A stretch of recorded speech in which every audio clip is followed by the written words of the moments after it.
నేను నా favourite temple Chiryala Lakshmi Narasimhaswamy గుడికైతే వచ్చేసానండి. సో ఎందుకు వచ్చానంటే ఈరోజు మొక్కు తీర్చుకోవడానికైతే వచ్చాను. మా ఫ్యామిలీ అందరికీ కూడా వీసాస్ వచ్చిన సందర్భం, యూఎస్ వీసాలు వచ్చాయండి. సో అందుకని నేను మొక్కు తీర్చుకునే స్టైల్ మీకు చూపిస్తాను. ఇక్కడ 40 ప్రదక్షిణలు చేయాలి కదండి.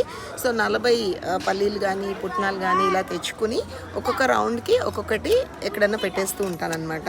So this is how I follow.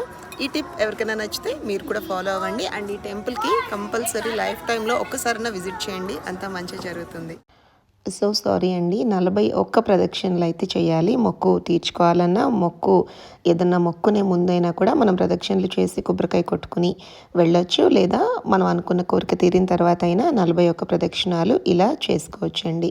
So జనరల్గా లక్ష్మీ నరసింహస్వామికి వెనక వైపు ప్రదక్షిణం చేసే అవకాశం అన్ని టెంపుల్స్లోనూ ఉండదు. బట్ ఇక్కడ ఈ ప్లేస్లో మాత్రం చిర్యాల లక్ష్మీ నరసింహస్వామి చాలా ప్రసన్నంగా నవ్వుతూ దర్శనమిస్తారు. అంతేకాదండి, ప్రదక్షిణలు మాత్రమే ఆయన కోరుకుంటారంట మన నుండి. సో బేసిక్గా ఎవరైనా సరే ఏదైనా అనుకుని ఇక్కడ మొక్కుంటే ఖచ్చితంగా, నాకైతే సెకండ్ టైం అండి ఇది ఎక్స్పీరియన్స్. సో నేను రెండోసారి మొక్కు తీర్చుకుంటున్నాను. అండ్ తీసుకొచ్చాను కదండి పుట్నాల పప్పు, అలా గుడి చుట్టూ దశావతారాలు ఉంటారండి. సో ఎక్కడో ఒక అవతారం దగ్గర, పాదాల దగ్గర ఆ పప్పు పెట్టేస్తూ ఉంటాను. వెళ్ళేటప్పుడు దాన్నే మహాప్రసాదం కింద తీసుకుని మా ఫ్యామిలీ అందరం స్వీకరిస్తామన్నమాట. సో అలా నా మొక్క అయితే తీర్చుకున్నాను.